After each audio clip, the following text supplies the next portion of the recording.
What is the fastest way to heal patellar tendonitis?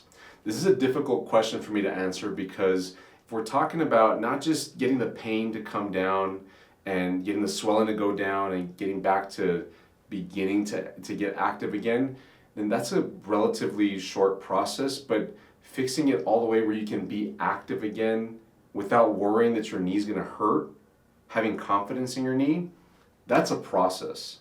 And there's not just one quick way to fix it. There's a series of exercises that need to be done over time so that you can fully correct the root problem that sets up patellar tendonitis. But if I had to whittle it down to one thing that if you can unlock this, it speeds up everything else. It's the fastest way to fix patellar tendonitis, then it would be to get better glute activation.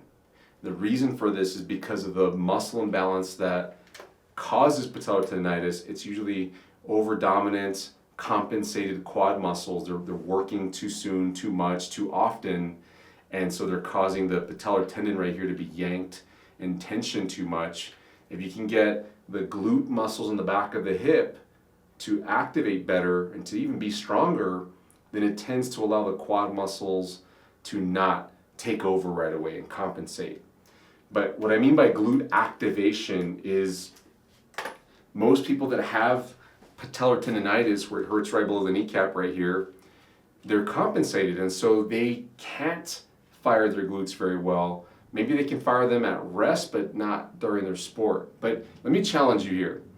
If you have patellar tendonitis, you're watching this video, then sit down, like I am, and think about tightening your glute muscles. Just flex your glute muscles, make them tighten up. You're gonna lift up just a little bit, your whole body will go up in your chair.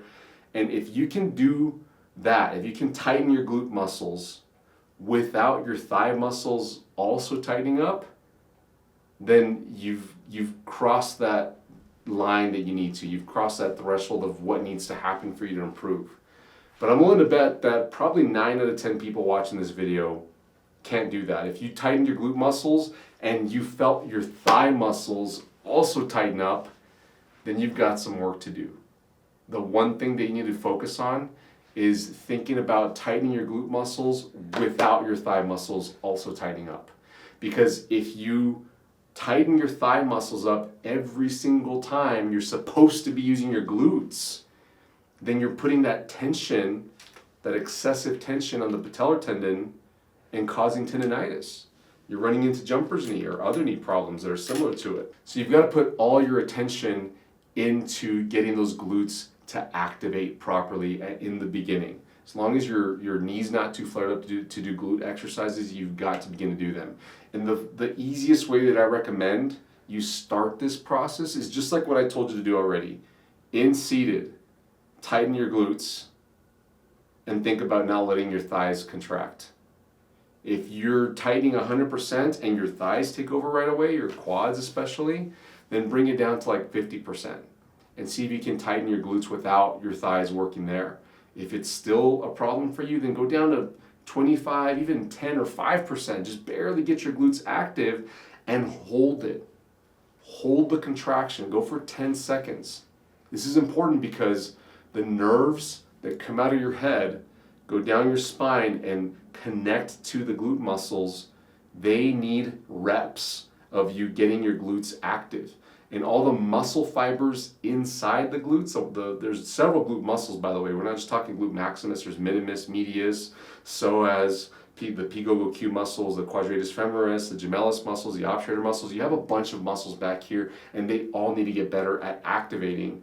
And so you thinking about doing that rep, that glute contraction, and getting the nerves to work helps you to get the muscles to become more efficient at firing when you need them.